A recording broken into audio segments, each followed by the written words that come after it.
하나님 나라 비유에 대해서 지금 계속 저희들이 살펴보고 있습니다. 오늘 말씀 우리가 잘 알고 있는 선한 사마리아인의 비유입니다. 흔히 우리가 이 비유를 해석하기를 아마 이렇게 들으셨을 것입니다. 공공에 처한 사람을 도와줘야 된다, 이런 메시지로 아마 다 듣고 알고 계실 것입니다. 그런데 단지 그 의미였다면 굳이 선한 사마리아인을 등장시킬 필요는 없습니다. 어떤 유대인이 이렇게 얘기해도 다 되거든요. 그런데 여기 선한 사마리아인을 등장시켰다는 것은 이 말씀이 단지 공공에 처한 사람을 건져주라 하는 메시지가 아니라는 얘기입니다. 그래서 25절부터 이 문맥이 시작되는데, 사실 이 비유는 하나님 나라의 비유입니다. 그래서 오늘 이 등장인물들의 대화를 살펴보면서 하나님 나라가 어떤 원리로 역사하는지 하는 것을 한번 짚어보려고 합니다. 한번 잘 저를 따라서 와보시면 좋겠습니다. 자, 등장인물, 첫 번째 등장인물이 율법교사입니다. 한 율법교사가 예수님께 나옵니다. 25절부터 이 문맥이 시작되죠. 성경 보시면은 단락이 25절부터 시작됩니다. 그죠? 어떤 율법교사가 일어나 예수를 시험하여 이르되, 선생님, 내가 무엇을 하여야 영생을 얻으리까? 예수를 시험하여, 진짜 알고 싶어서가 아니라 예수님을 시험하고 모욕 주려고 이렇게 나온 것입니다. 무엇을 하여야 영생을 얻으리까? 이 당시 종교 지도자들은 예수님께 상당히 화가 나 있었습니다. 왜냐하면 예수님께서 이 율법 교사들, 랍비들이죠. 랍비들의 의를 인정하시지 않았습니다. 랍비들은 율법을 하루 종일 파고 또 파는 사람들, 그리고 가르치는 사람들, 자신이 율법을 잘 알고 율법을 잘 가르치고 율법대로 행하는 사람들이라고 자부하는 사람들이거든요. 그런데 그들을 가르쳐서 회칠한 담이여 화 있을진저 하면서 호통을 치셨습니다. 그들의 의를 인정하지 않으셨습니다. 그러면서 예수님께서 자기 의를 붙드는 사람이 아니라 나를 믿는 사람이 영생을 얻는다, 하나님 나라에 들어간다, 이렇게 말씀을 가르쳤습니다. 내가 주는 물을 마시는 자는 영원히 목마르지 아니하리니 내가 주는 물은 그곳에서 영생하도록 솟아나는 샘물이 되리라. 이런 메시지를 율법 교사들은 인정할 수가 없었습니다. 이 율법 교사들은, 랍비들은 할례, 그리고 정결법, 음식법, 레위기 11장에 나와 있는, 또 기타 랍비들의 전승에 의한 탈무드, 이것을 철저하게 지키는 사람이 천국에 들어가고 의로운 사람들이고 의를 얻고 있다, 이렇게 주장을 했거든요. 그런데 예수님은 그것으로 하나님 나라에 들어갈 수가 없고 나를 믿어야 된다, 내가 주는 물을 마셔야 된다, 이렇게 이야기를 하고 있는 것입니다. 우리 성도님들은 어떻습니까? 주일에도 이 말씀을 얘기했고 또 신년 기도회 때도 이 부분을 터치를 했습니다. 내가 그래도 어느 정도 잘하고 있지, 내가 그래도 누구보다는 나가 낫지, 이런 생각을 하고 계시다면 이 율법 교사의 생각과 똑같은 생각입니다. 우리는 근데 이런 생각을 늘 하고 삽니다. 저도 가끔 제 스스로에 놀랍니다. 왜 놀라느냐? 내가 그래도 어떤 목사보다는 낫지, 이런 생각이 훅 하고 들어와요. 깜짝 놀랍니다. 제가 뭘 붙들고 있는 겁니까? 내 의를 지금 붙들고 있는 겁니다. 그죠? 아무짝에 주님 앞에 가지고 나가면 아무짝에 쓸모없는, 인정받지 못하는 내 의를 붙들고 내가 누구보다 낫지 하고 이렇게 교만을 떨고 있더란 얘기입니다. 자, 율법 교사의 말을 한번 들어보십시오. 내가 무엇을 하여야 영생을 얻으리까? 예수님을 시험해서 이런 질문을 했습니다. 자신이 있다는 말입니다. 헌신 한번 이야기해 봅시다. 저만큼 헌신한 사람이 어디 있겠습니까? 뭘 더 해야 됩니까? 제가 뭘 더 해야지 영생을 얻을 수 있습니까? 하고 물었다는 것입니다. 저보다 잘 지키고 있는 사람이 있으면 한번 나와 보라고 하십시오. 하신 것이죠. 시험했습니다. 시험. 예수를 시험하여. 성경 다 읽었습니다. 저만큼 성경 아는 사람이 있습니까? 헌금 저만큼 근처에 11조까지 다 하는 사람 본 적 있으십니까? 음식법, 계명중수 저만큼 철저하게 지키는 사람이 있습니까? 한번 대보십시오. 뭘 더 해야 내가 의롭다 칭함받고 뭘 더 해야 영생을 얻을 수 있겠습니까? 한번 말해 보십시오 하고 이렇게 주님 앞에 시험하면서 대든 것입니다. 성도님, 주를 시험하시지 마시기 바랍니다. 어떤 분은 목사를 시험해서 질문하시는 분들이 있습니다. 압니까 이거? 목사님 이거 지키고 있습니까? 이런 식의 질문하시는 분들이 있습니다. 주를 시험하는 겁니다. 울산에서 사역할 때 어떤 나이 많은 목사님이 함께 동역을 하셨습니다. 그런데 이분은 항상 내화동산이라는 그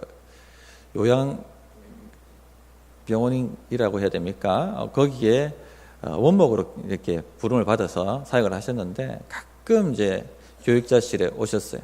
그러면 항상 이제 제 뒷자리에 쓱 와서 싹 쳐다보고 있습니다.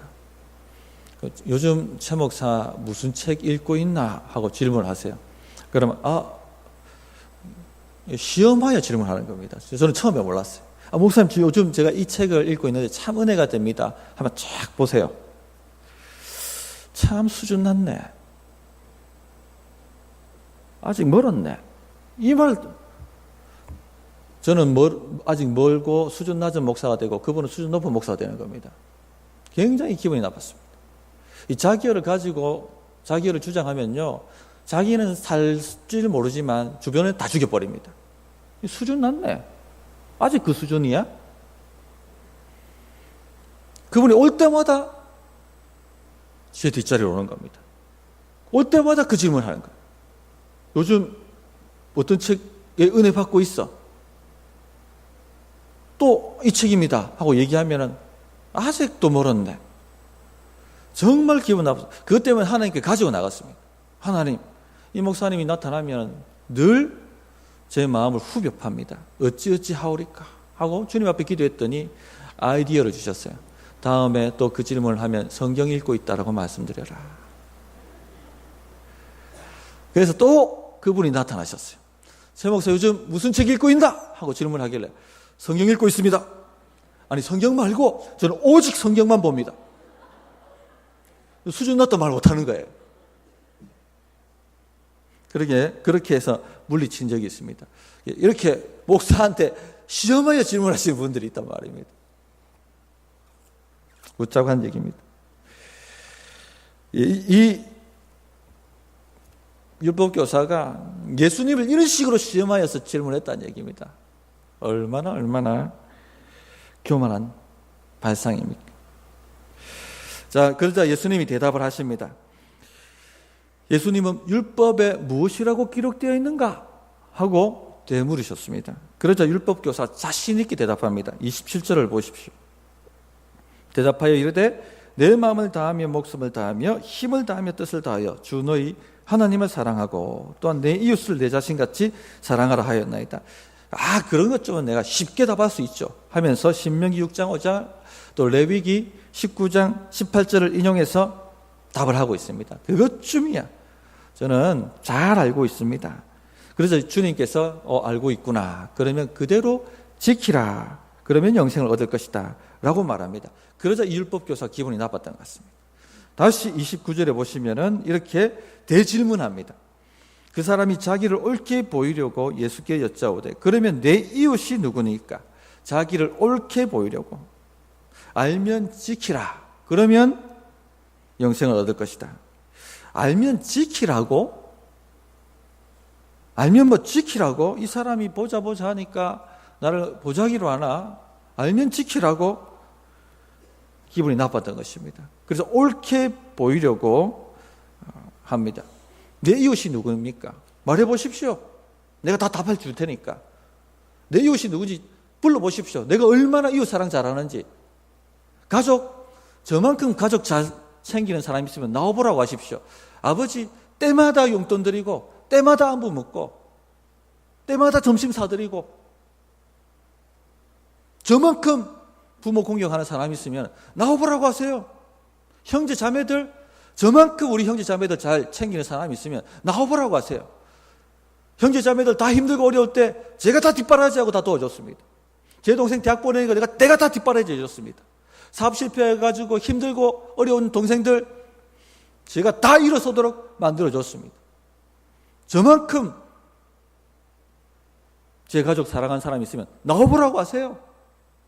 직장 동료, 제도 간부 사람이 있으면 다 나와보라고 하십시오. 업무 서툴게 하는 사람들 제가 다 감당해 줬죠. 큰 프로젝트 맡아서 힘들고 어려워할 때 모든 인맥 다 동원해가 다 해결해 줬죠. 저만큼 이렇게 이웃 섬기는 사람이 있으면 나와보라고 하십시오. 교회 성도들 다 제가 섬겼습니다. 제도 간부 사람이 있으면 나와보라고 하세요. 제 이웃이 누굽니까? 대보세요. 다 잘 섬겼습니다. 자신만만하게 자기를 옳게 보이려고 이렇게 이야기했다는 얘기입니다. 그런데 유대인들은요, 이웃을 딱 이웃 카테고리가 딱 있어요. 율법 잘 지키는 사람들, 가족들. 그 위에는 다 영적 땔감들이고 영적 쓰레기입니다. 그래서 예수님께서 세리와 죄인들과 함께 식사하니까 뭐라고 욕했습니까? 어떻게 이 더러운 죄인들하고 식사할 수 있습니까? 정신 나갔습니까?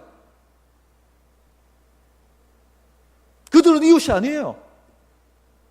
특히 이방인들, 사마리아인들, 이들은 하나님 나라의 철천지 원수들입니다. 부정타는 사람들이에요.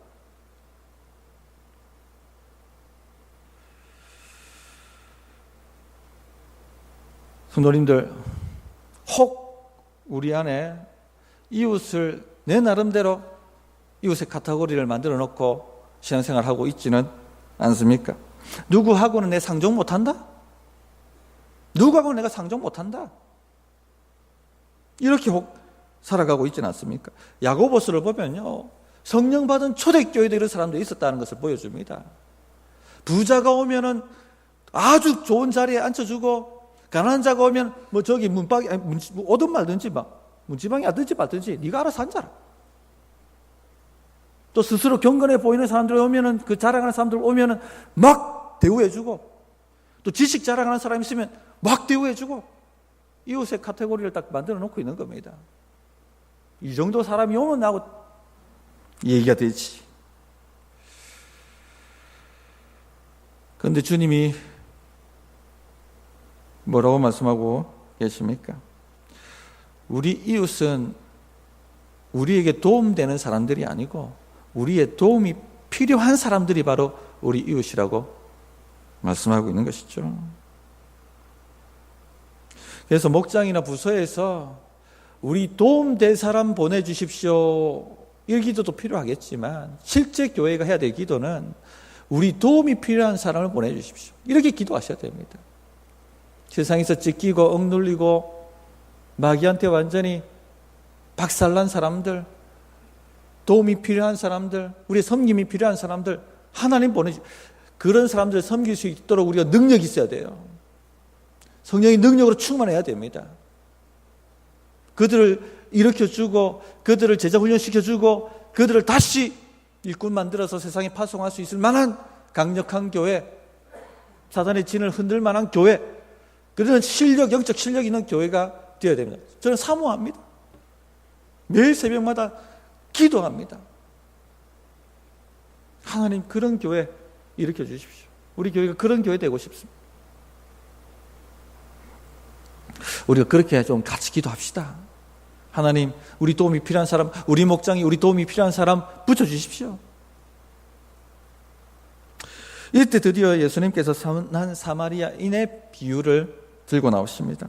강도 만난 한 사람이 있는데, 제사장, 레위인, 율법 잘하는 사람이고 성전에서 봉사하는 사람이고, 그리고 백성들을 주의 말씀으로 가르치는 사람들입니다. 그런데 그들은 어떻게 하나요? 그냥 지나갑니다. 아유, 부정 타겠네. 아유, 부정 타겠네. 시체만 지면 안 되니까. 아유, 부정 타겠네. 그런데 그들이 생각하기에 가장 더럽게 여기는 사마리아인, 하나님 나라의 원수들이라고 생각하는 이 사마리아인이 가다가 그냥 지나치지 않습니다. 자기 돌보듯이 돌봐요. 지금 이 비유에 의하면 가정한 것이죠, 주님이. 이 사마리아인을 등장시킨 것은 이 율법 교사 랍비에게는 큰 충격이었을 것입니다. 왜냐하면 그 당시 유대인들에게 사마리아인들은 하나님 나라의 원수들이에요, 원수들. 욕할 때 이 사마리아인 하면 욕입니다, 욕. 예수님이 재리와 세인들과 막 이렇게 마시니까 이 유대인들이 예수님에 대해서 이렇게 얘기했죠. 우리가 너를 사마리아 사람이라 또는 귀신 들렸다 하는 말이 옳지 않느냐. 이 사마리아인, 이 귀신 들린 사람, 이 꼴 똑같다는 얘기예요. 더러워. 그렇게 욕할 때 쓰는 게 바로 사마리아인들입니다. 왜냐하면 아수르가 북이스라엘을 멸망시켰지 않습니까? 그리고 사마리아에 있는 사람들을 이방인들과 강제 혼혈이 되도록 강제 결혼을 시켜버렸습니다. 그러니까 정통이 아닌 거죠. 이방인들이 돼버린 것이죠. 그리고 바벨론 포로기 때 이 에스라가 기한해가지고 성전을 재건하려고 할 때 길을 쓰고 방해했던 사람들이 누굽니까? 산발랏 도비아 이런 사마리아인들. 길을 쓰고. 그래서 하나님 나라 원수들이에요, 원수들. 유대인들이 생각하기에는. 그런데 이 사마리아인이 등장해가지고 이 사마리아인이 지금 고난당한 사람을 건져줬다는 얘기입니다.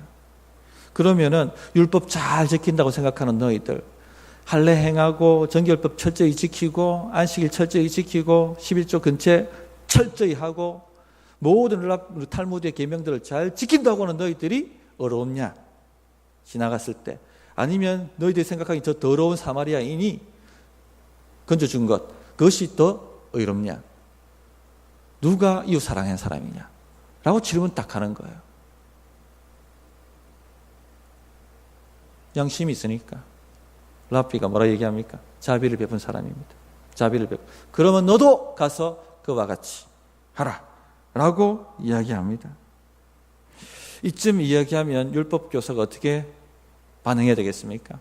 주여! 저는 죄인입니다. 저는 교만했습니다. 제 의를 자랑했습니다. 주의 은혜 아니고서는 살아갈 수 없는 죄인입니다. 저를 불쌍히 여겨주십시오. 그렇게 반응했었어야 합니다. 성도님들, 이 비유는요, 율법의 기준이 얼마나 높은가 하는 것을 우리에게 보여줍니다. 우리 중 누구도 선뜻 사마리아인처럼 반응하지 못합니다. 스스로 질문해 보십시오. 저도 자신 없어요. 저는 사마리아인처럼 내가 반응할 수 있을까? 그런 경험을 했을 때. 완전히 자기를 위해 사는 거 똑같아요. 우리가 아프면은 최고의 의사한테 가려고 하잖아요. 어떤 비용이 들더라도 고치려고 하지 않습니까? 그 일을 일면식도 없는 낯선 고난당한 자에게 베풀고 있다는 겁니다. 하나님의 율법의 기준은 이처럼 높습니다. 그런데 우리는 어떻게 지킵니까? 내가 지키고 싶은 만큼 내 뜻대로 지킵니다. 이 정도가 내 이웃이야. 이 정도 하면 내가 다 완벽하게 지켰지. 그렇게 생각을 합니다. 우리의 의가 전혀 완벽하지 않다는 걸 보여줍니다. 하나님의 율법의 기준에 보면 우리의 의는 전혀 완벽하지가 않습니다. 그러니까 자랑할 게 없는 거예요, 의에 대해서는. 누구든지 온 율법을 지키다가 그 하나를 범하면 모두 범한 자가 되나니. 완벽하지 않습니다. 신앙생활을 하다 보면 가장 우리를 힘들게 하는 게 뭡니까? 섭섭마귀. 왜 섭섭마귀가 올까요? 자기 의가 발동하기 때문에. 너무 수고했거든요. 안 알아주니까. 다 똑같아요. 저와도 똑같고 인간은 다 똑같습니다. 제가 한 번은 고등부 열심히 섬겼습니다. 고등부 섬길 때. 진짜 열심히 섬겼습니다. 최선을 다해 섬겼습니다. 지금도 그만큼 섬길 수 있을까 싶을 만큼. 그런데 3년 하고 이래 탁 조치되는데 가장 저에게 은혜를 많이 받았다고 생각하는 아이들 중에 몇몇이 기대를 하더라고요. 새로운 목사님 오신다. 얼마나 섭섭하든지 나쁜 것들, 내가 지 얼마나 밥 사주고 지 힘들 때 내가 기도해주고 상담해주고 나쁜 것들 막 이 마음에 그런 마음들이 올라왔었더랬습니다. 우리 의가 얼마나 부족한지, 얼마나 우리 의가 부족한지 모릅니다. 미움이 일어나죠. 신앙생활 하면서 또 힘든 게 뭡니까? 미움. 누가 미워져요. 그죠? 이웃을 사랑하라 했는데 미워지지 않습니까? 우리 의가 형편이 없어요.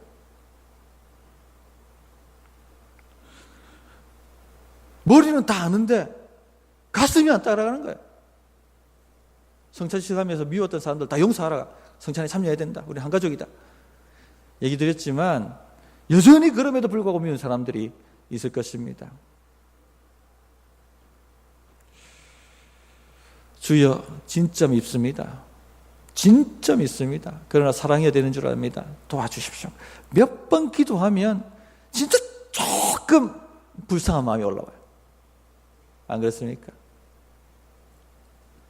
우리가 이렇게 연약합니다. 어떤 여집사님 상공부하다가 남편 미움을 해결해야 된다. 새로운 삶할 때 미움 그것이 경관증이다 얘기했더니 남편이 너무 밉다는 거예요. 뒷꼭지만 봐도 밉다고. 찰싹 때려주고 싶다. 그날 회개를 시켰습니다. 그 미움이 사탄을 불러오고 그 미움이 당신의 모든 기쁨을 뺏어가고 있다고. 마귀가 오는 것은 노략질하고 죽이고 파괴하기 위해서 오는 거라고. 불러들이고 있다고 당신이 지금. 그 미움이란 경관진으로. 남편이 지금 미워한다고 남편이 바뀌는 것도 아니고 당신 삶이 무너지고 있다고. 그래서 용서하고 주님 밉지만 주님 좀 용서할 수 있도록 사랑할 수 있도록 주님 도와주십시오. 눈물 흘리며 그때 막 눈물이 막 펑펑 터지셨어요. 막 같이 옆에서 함께 참여하시는 분들이 기도해주고 그날 집에 갔는데 그 뒷꼭지만 봐도 밉던 그 남편 뒷꼭지가 그날따라 불쌍해 보이더랍니다. 눈물이 나더랍니다. 몰라서 그렇지 하나님 얼마나 불쌍해요. 이 놀라운 복음을 모르고 자기 뜻대로 살아보려고 너무 불쌍해서 그렇게 눈물을 흘리고 했다고 합니다.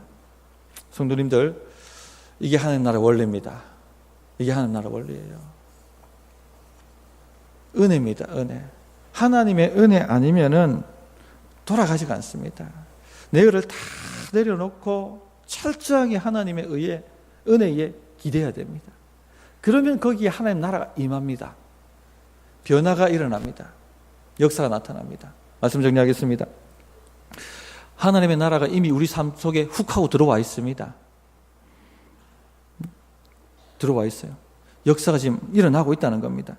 예수님을 우리가 모신 순간 우리는 사탄의 권세에서 하나님 나라 옮겨졌죠. 에베소서 2장 6절 보면 하나님과 보좌에 함께 앉아서 통치하고 있다. 뭘로? 기도로. 말씀 순종으로. 성령께서 우리 삶에 역사하셔서 하나님의 통치를 나타내고 있습니다. 그러나 원리가 어떻게 됩니까? 자기를 붙드는 순간 역사는 사라집니다. 오히려 저주로 빠져들게 됩니다. 사탄이 역사하기 시작합니다. 문제가 일어나기 시작합니다. 그래서 어디를 붙잡아야 됩니까? 하나님의 예수님의 의, 그리고 은혜, 여기에 기대셔야 됩니다. 그때 하나님의 역사가 나타납니다. 우리 성도님들 이 밤에 기도하실 때 자기가 다 내려놓으시고 오직 주님의 은혜를 붙들고 오직 주의 은혜에 기대셔서 하나님의 역사가 오늘 지금 이제 신년 처음 수요 기도이지 않습니까? 풍족하게 임하시기를 바랍니다. 사탄의 모든 경과진 파쇄되어지고 하나님의 나라가 그곳에 임하도록 그런 역사 일어나기를 진실로 바랍니다. 찬양 하나 하고